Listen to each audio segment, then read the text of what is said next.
Okay, good morning, everyone. Good morning. It's good to see you all. Okay, so we are on page 166 in the book, page 53, day 53. And it's an interesting question that we have over here. Good morning, Martha on Facebook. It's an interesting question we have over here, which really, I think, opens up a very interesting discussion. But before we get to the question, which I want to get all your input, I want to just share the quote from Mishlei on page 167 on the bottom. It's a very powerful quote. I think a very motivating quote that I think it's something that we would all love to attain and to be part of it. So it says, Mishlei was written by King Solomon.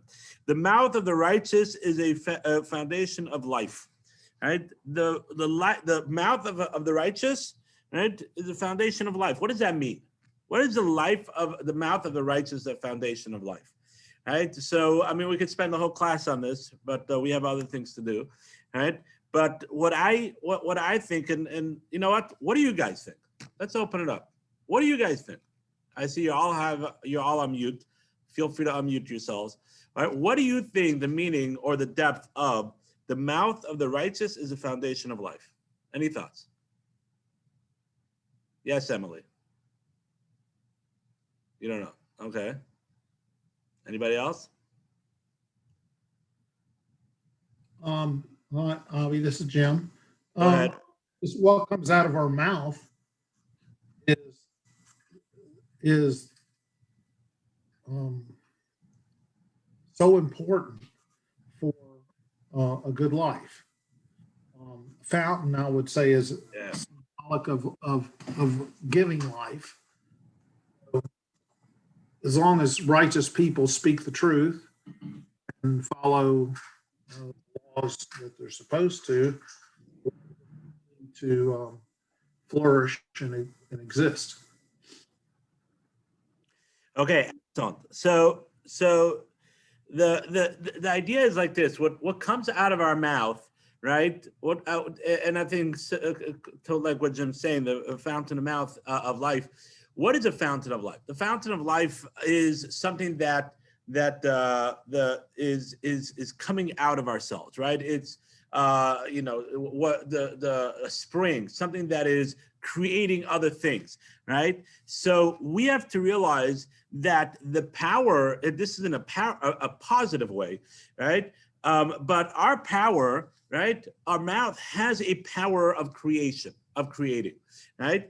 And what comes out could create good, or unfortunately could create bad. And therefore, the righteous, right, create positive out of it. And by creating positive out of it, they create life, right? Life, right, is something that is positive, right? The Talmud says, right, that tzaddikim, the righteous, bemisasam, kruim chaim, right? The righteous in their death are called alive. The Rishayim, the evil, during their lifetime, kruyim mesim, are called dead. Right? What does that mean? I mean, it sounds ridiculous, right? You're saying they're alive, but they're called dead. You're saying they're dead, but they're called alive. What does that mean?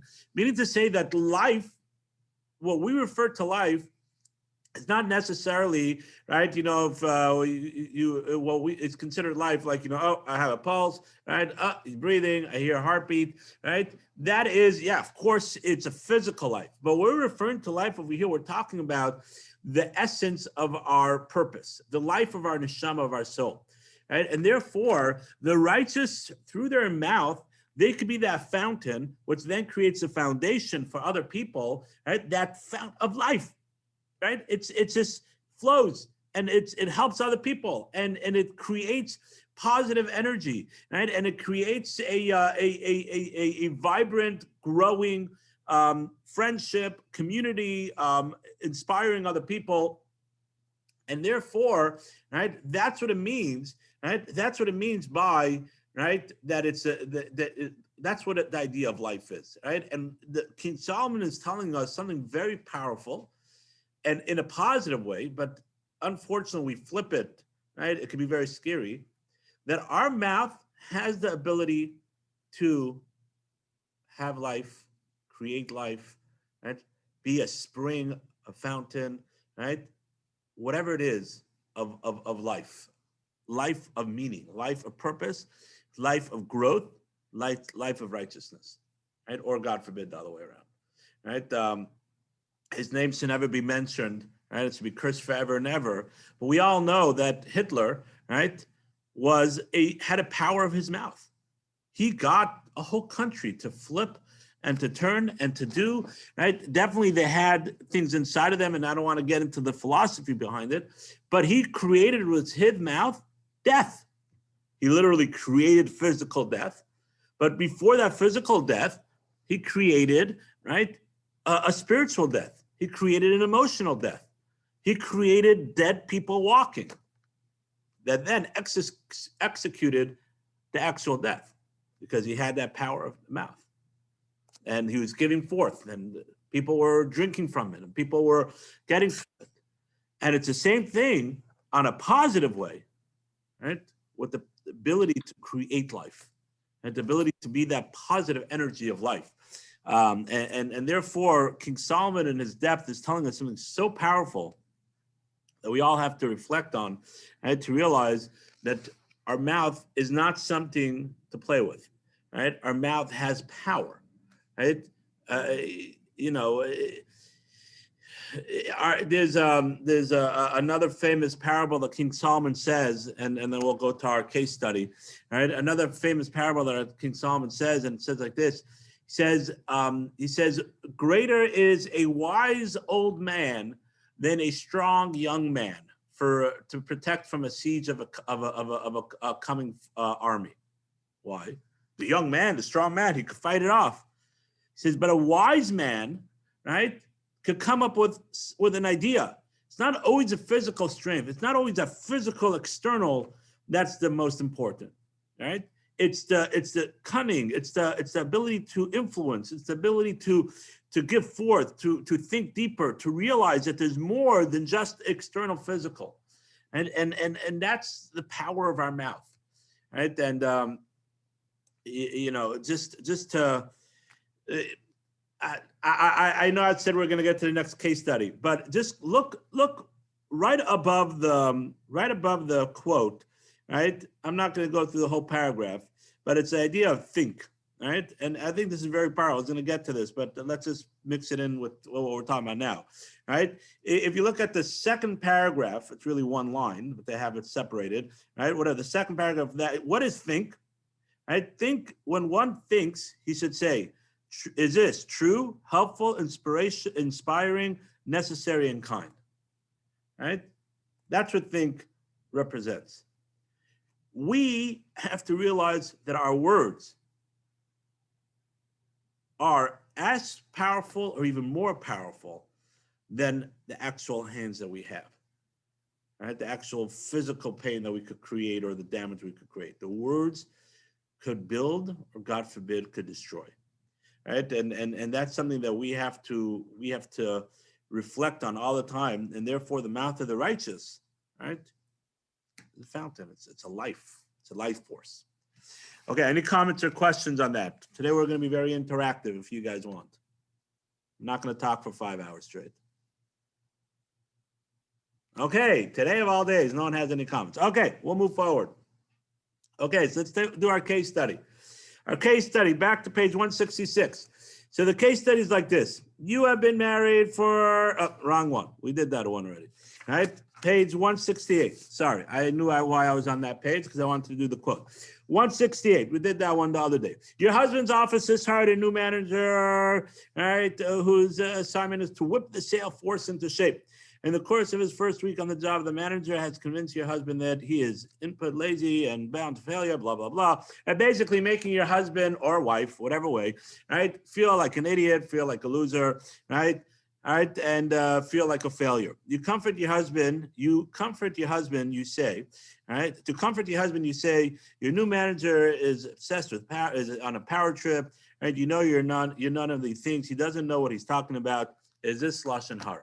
All right, so this is, of course, something that happens often. You want to comfort your friend, your husband, your spouse, right, your children, right? a coworker, and by comforting them, sometimes you have to say that the other person that hurt them doesn't know what they're talking about, or they're power hungry, or they're this, or they're jealous, or sometimes that's a big thing. They're jealous. That's why they said those comments. That's why they said those things. That's why they did those things, right? So what you're doing is you're saying something negative about the other person, right? But you're doing it to help this person out.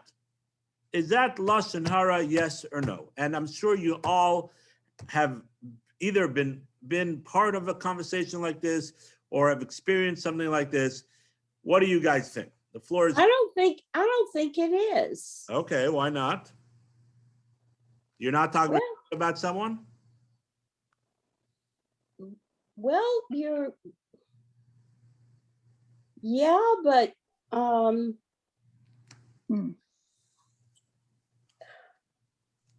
you're trying to help the other person. Okay, right? so you're saying there's toelis, there's a positive reason, there's a purpose for it. I think so. Okay, so that is one of the 7 things that you're allowed, right? Okay, let's put that on the side. Let's see what other people have to say. Anybody else? I don't think it's lashon hara, but I don't think that you have to actually speak negatively about the other person. Just more focus your words on saying something positive to the person you're trying to comfort. Okay, so you're trying to make a compromise. Of course, you have to comfort the person, right? But we have to try to avoid speaking negative about the other person. But let's say the other person's not being covered up. The other person said this, and he's so smart. That's why I hired him, right? And my friend he's the coolest, and he's the coolest, and he's this, and he's that, and their IQ is whatever, and and it's just not working. And now you have to, set the record straight a little bit. Say, listen, the guy might have a high Q, right? But the guy's still, an idiot, right? Because he might. But we don't have to say he's an idiot. We can more focus on he doesn't know you. You are wise and kind and productive. That is true, but to certain and if that works, 100%, you should definitely start out. And I'm not saying that you're wrong, right? Again, I'm not saying that you're wrong, right? But I'm just playing devil advocate right now, right? But I mean, if you tried all that and it's still not working, you could say, listen, you could say the guy's he doesn't know, but he's an expert. This is what he does. He knows this. He's so smart. That's why I hired him, right? I know what you think I am, right? But the only way to really get them to be comforted is by making them realize that the other person is either out to get them, or that they're just arrogant and they jump to conclusions quickly, right? We're not, yes, are you allowed to do that? You're right. If you don't have to do that, 100%, right? And we've always said, if there's a way out, even when the different times that you're allowed to say something, right? Every time we said, if there's a way to avoid speaking negative about someone, even when you're allowed to, of course you have to. And you have to try that route first. Now we spoke about if you want to speak to the rabbi about something, or you caught someone doing something, or this or that, of course, right? All the different cases, of course, the first and foremost, right? You have to try to take care of the situation or say something without speaking negative about the other person. But sometimes, unfortunately, right, there's no other route of taking care of the problem than speaking. So other cases we said you're allowed to, other times we said we're not allowed to. The question is, in a scenario like this, are you allowed to speak a little negative, right, about the other person? I would state this is Jim. I would state the whole thing a different way. Okay, go ahead. The wife does not know the person. He hasn't met the new manager, doesn't know him. Not address anything about him because you don't know him. What I would say is it's very typical when a new manager comes in that one method some of them use is to be very harsh and try to show a lot of power. This is not unusual for new managers. You just need to keep doing your job the best you can. And that way you're not really talking negatively about the manager. Right, so you're saying similar to Chayaleh. You're saying similar to Chayaleh. Try to get it to a situation where you're not saying something negative about the manager. Well, they don't know the person. The wife doesn't know the person, so And let's say she doesn't. Let's say she does. Right? What if she does that, if she know does, the person? if she does know him, and we're assuming it's a him, Or her? Yeah. but let's do, Anyone she right knows, now. if she knows the new manager and knows he's not a nice person, then could bring that up to him. But we don't really have any evidence of that. But Jim, we spoke about before. Lashon hara is if it's true, if it's not true. It doesn't make a difference if you know the you don't know I the truth. understand that, but I'm just saying, let's say he's a very mean person. He's known to be mean and not a nice person. And she could say, we know Chaim Shmuchel and he has some issues with dealing with people, and you know that, so you need to consider that when you're working with him. Okay, I hear. Okay, I hear. I hear what you're saying. Any other thoughts? Anybody else? Okay, so let's see what they say. We're going to expand on what they have to say. My friends, this is something that unfortunately happens very, very often, right? And this is something that unfortunately is the opposite of the quote that we spoke about just before, right? We are permitted, the halakha, I didn't have a chance to look it up in the Hebrew. I apologize, and I'm God willing, I will, right, to see the scope of what it says, right? I haven't had a chance to do that, I apologize. But we are permitted to speak negative about a verbally abusive person in order to comfort the victim. It is also important to help the victim devise a strategy for dealing with the abuser so that the problem won't be on an ongoing one, right? So we have to understand that from the way the halakha is being presented, right? It is, you know the person or you don't know the person, but someone that says negative things to the person, not, oh, come on, you could do better, right? There's certain words that you use that are not considered verbally abusive, right? And it's a motivator. It's a way of motivating, right?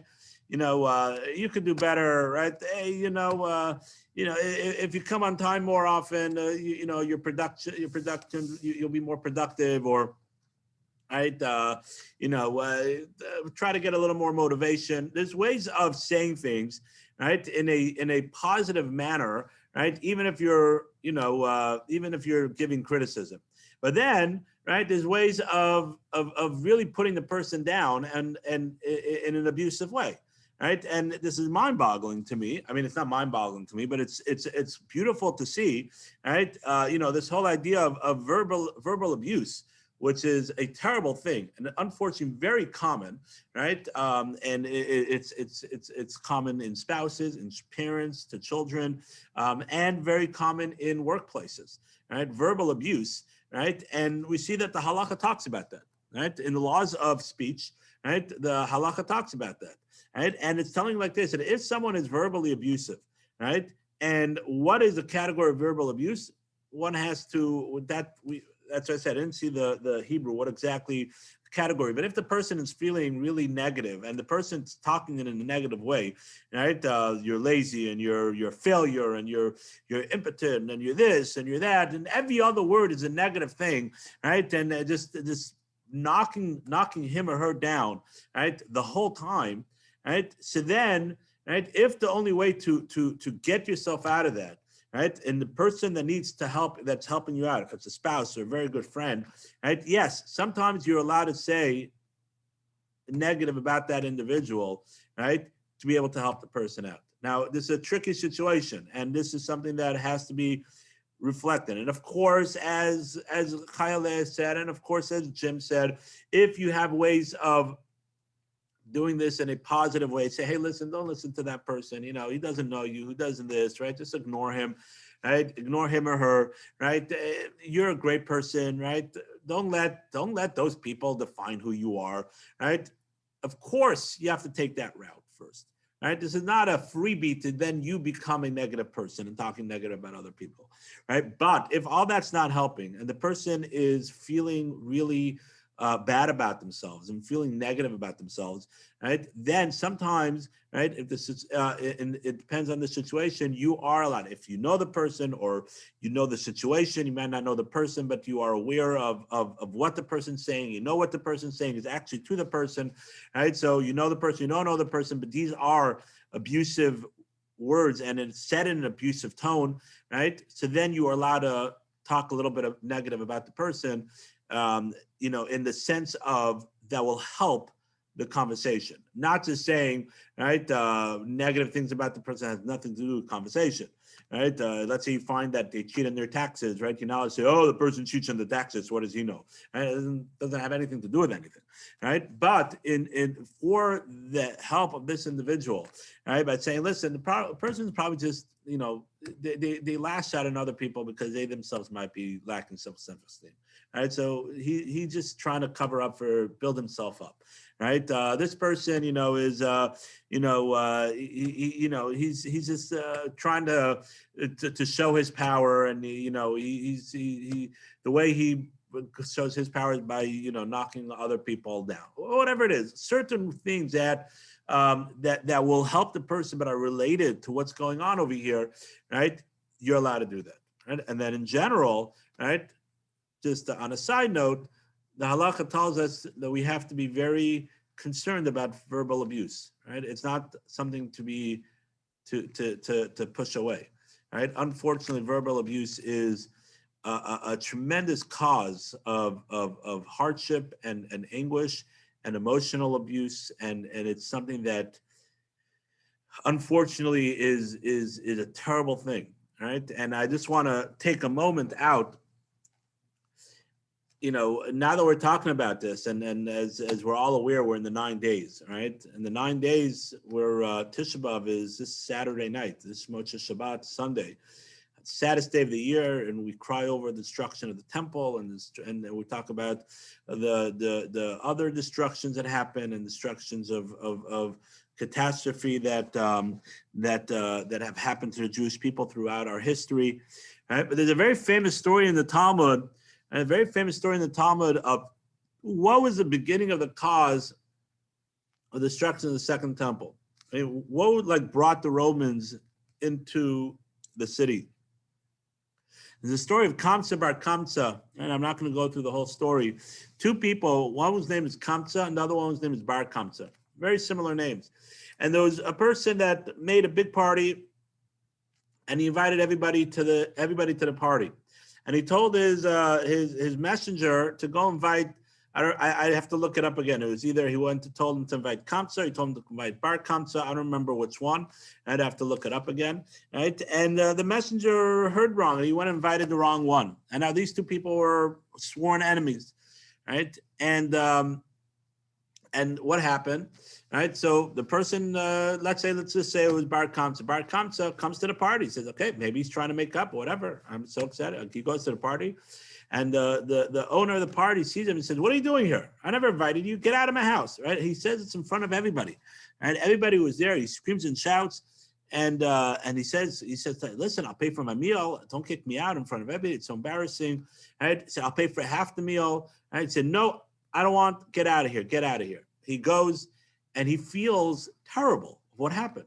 Right? He was embarrassed in front of everybody. Right? He was abused verbally, right, by this person mocking him and making fun of him. That's abuse also.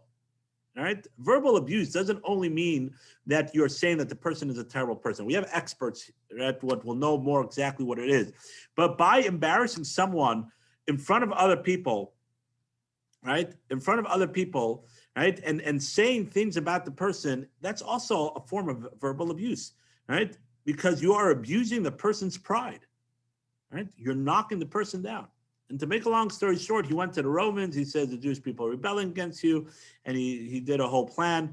And at the end of the day, that brought the Romans into town, and that was the beginning of the destruction of the Second Temple, right? And there's a lot more to the story, right? Can I ask you a question? Go ahead. Do you know what, I don't know if we don't know which is which guy, but do you know what the guy who asked, can I please stay, do you know what he did to the guy who was the host? Like, is there any knowledge of what he did to him? So the Talmud tells us The Talmud tells us that they were in a feud for a long time. It doesn't tell us exactly what happened, right? That doesn't tell us exactly what happened, but that doesn't give you whatever happened. Right? Doesn't give you the right to embarrass someone else publicly, right? It does not give you the right to embarrass someone else publicly. And if you say, well, they embarrassed me publicly, so then there's an avera called nakama. Right? Nakama means to say that I'm going to do to you what you did to me. Right? You didn't do something for me. I'm going to do for you. I'm going to embarrass you. Right? There's a line of how far, right, your pride goes about regarding hurting other people. Right? And we have to remember that. Right? But what I'm trying to bring out is that this idea of using our words, right, and hurting other people and abusing other people is a very real thing. And you know why? Because the quote that we said, we started off the quote, the thing today. Words create. Words are a force that have to be reckoned with. Right? We could either build someone up, we could create life, like we said, or God forbid, we could destroy. And there's physical abuse, of course, is a terrible thing and a terrible thing. But verbal abuse is extremely dangerous because verbal abuse goes deep into the person and transforms the person, God forbid. Right? And it's something that is so scary, right? And something that really has to be dealt with. And the whole idea of bullying in school or other things, it's all connected. It's all connected, right? It's all connected. And it's something that we all have to work on. Any questions or comments? Okay. I wanna talk about the next quote, right? Let's on page 169 for a second, right? If a Jew feels his love for his fellow Jew increasing daily, he can rest assured that his love and fear of Hashem is increasing likewise.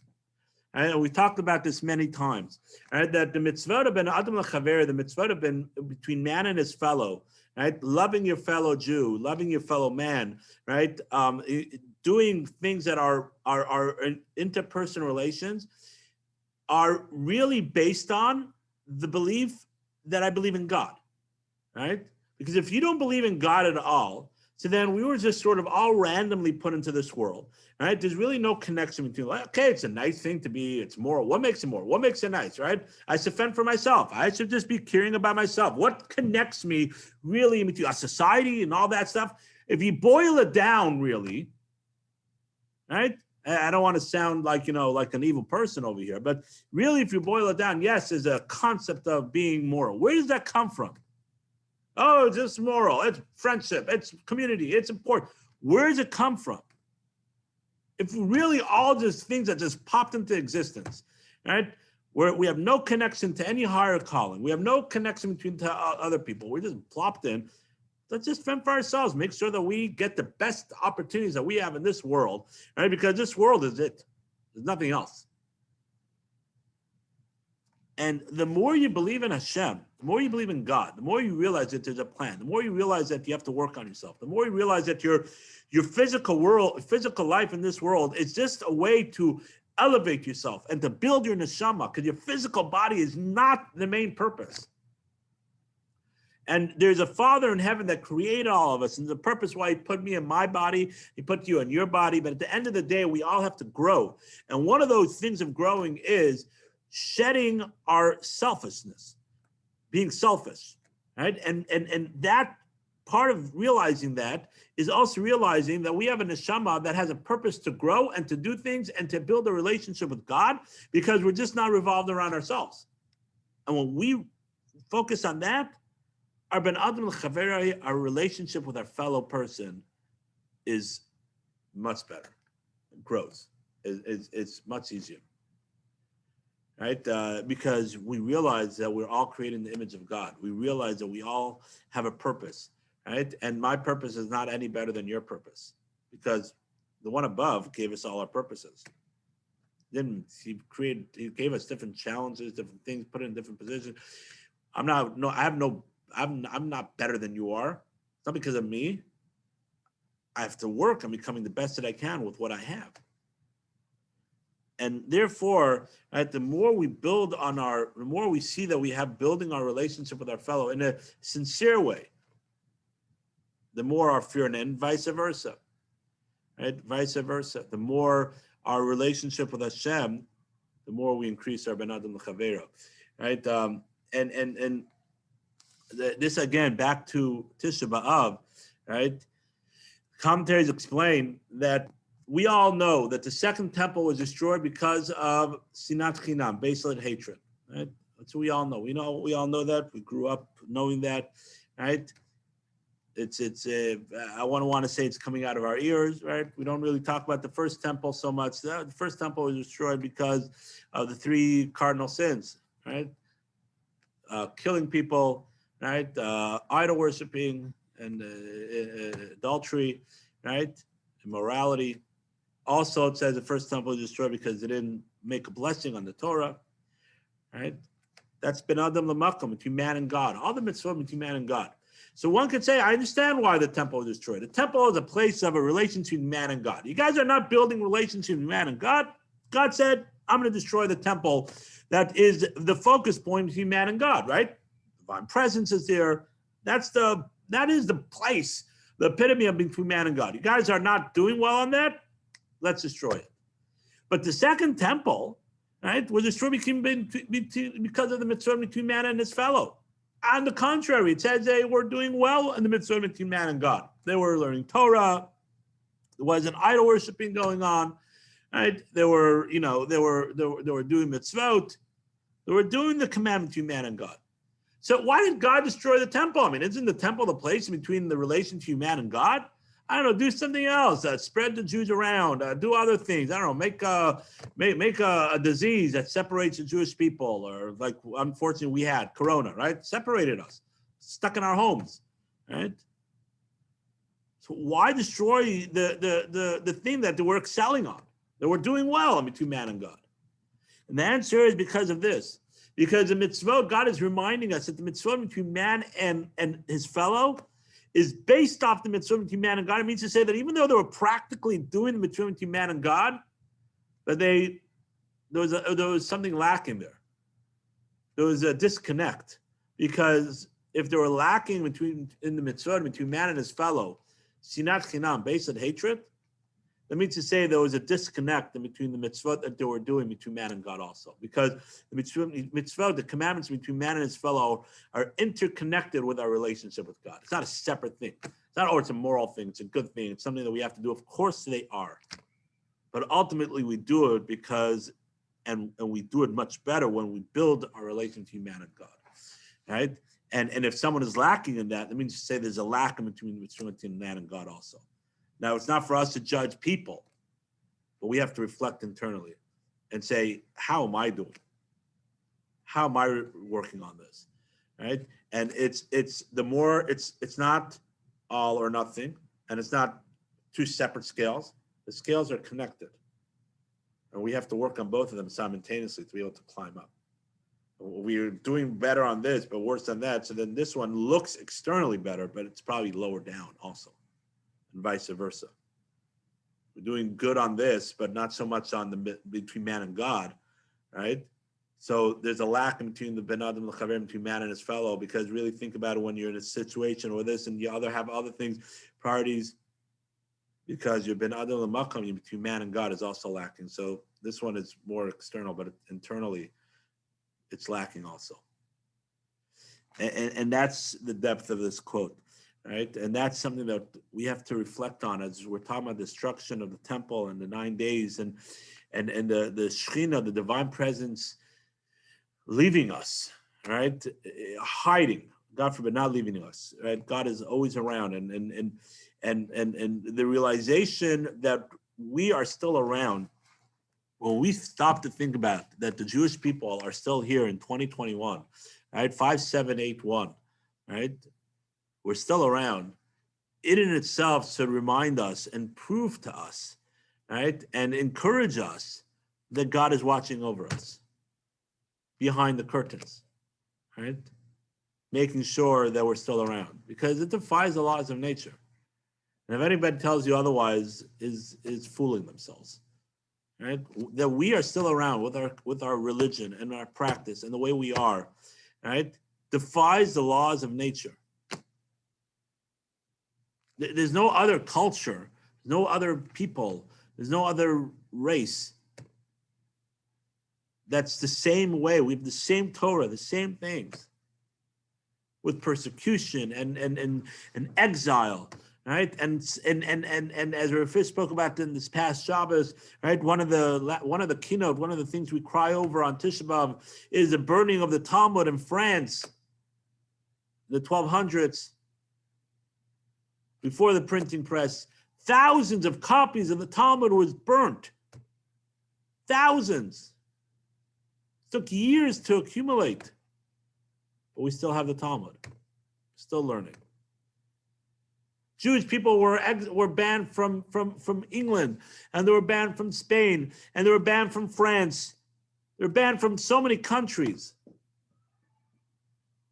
but we're still around. We had a Holocaust, and we had pogroms, and we had blood libels, right? And we had inquisitions, and we had the Cossacks, and we had so many things, but we're still around. We have some bad Congress people, and we have bombs, and we have stabbings. And we have places where Jewish people are scared to wear their yarmulke, but we're still around.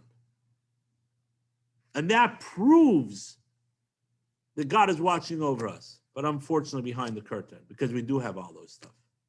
Because we do have rockets, and we do have stabbings, and we do have anti-Semitism, and we do have a Holocaust, and we have pogroms, and we have all those stuff. Because God is hiding from us. And why is God hiding from us? Because we metaphorically hid from God. Because we were lacking on our relationship with God, because we were lacking in our relationship with each other. And the more we recognize that, the more we connect to that,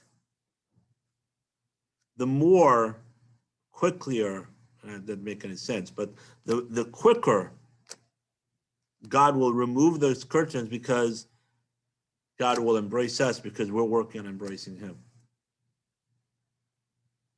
As much as we put in, God will give back. And unfortunately, if you look throughout history, look throughout when we removed from our relationship with God, that's typically when the biggest catastrophes happen to us. And that's something that we have to reflect on, something to think about during these days. And as we come to Tisha B'Av. Tisha B'Av is not something that it was a historical thing that happened 2,500 years ago. I spoke about this in lunch, and for anybody who's on there, it's good to hear it again. Tisha B'Av was not something that was a historical thing that happened 2,500 years ago. Yes, it did. But Tisha B'Av is something that we are living today, and that's why we cry over it. All right? That's why we mourn over it. Is because we're yearning the relationship. We're feeling the loss. It's a memory. It's not something external that happened. It's something that we should feel, and we should. When we say Eicha, how did this happen? Right? When we read the book of Eicha, and Eicha means how did this happen? Right? We should not only Eicha, how did it happen? The destruction of the temple and the horrific things that Jeremiah or Mio speaks about during that time. But we should be asking Eicha, how did it happen that we had a stabbing in Boston a week ago? Eicha, how did it happen that we have rockets still knocking down on our doors? Eicha, how does it happen that we have to have security guards in front of our shul? Eicha, how did it happen? It's not something that just happened in the past. It's something that's connecting us from generation to generation. And the more we remember that, that's the miracle of us being around. Because we know where we're from. We know that there's a continuous thing. We know we have a game plan how to get out of it. How do we do that? The word Eicha is interchangeable. It changes into Ayaka. Where am I? We have to ask ourselves, Ayaka, where am I? God asked Adam, Ayaka, where are you after the sin of from eating from the tree? Commentaries asked, he didn't know where he was. Of course he knew where he was. God was asking him, Ayaka, ask yourself, where are you? If you reflect on where are you, that's going to make the difference of what you're going to do next. Where are we with our relationship with our Father in heaven? Where are we with our relationship with our fellows? Where are we? Ayaka, where are you? And when we ask the questions of Ayaka, where are we? We start reflecting, start changing our ways, slowly but surely, each one of us in our growth. Then God willing, we should never have to ask the question of Eicha anymore. Because Eicha, we don't have a good answer. How did we get to this? It could be a million different reasons. We don't know the ways of God. But Ayaka is something that we could do about. Ayaka is something that we could reflect on. Where am I holding? What am I doing? How am I changing? How am I building my relationship with my Father in heaven? And as we said, the more we build our relationship with our Father in heaven, the easier it will be to work on our relationship with our fellows. On that note, I wish everybody an easy fast, a meaningful fast, right? And an inspirational fast. Yes, it should be inspirational. It should grow and work on our relationships.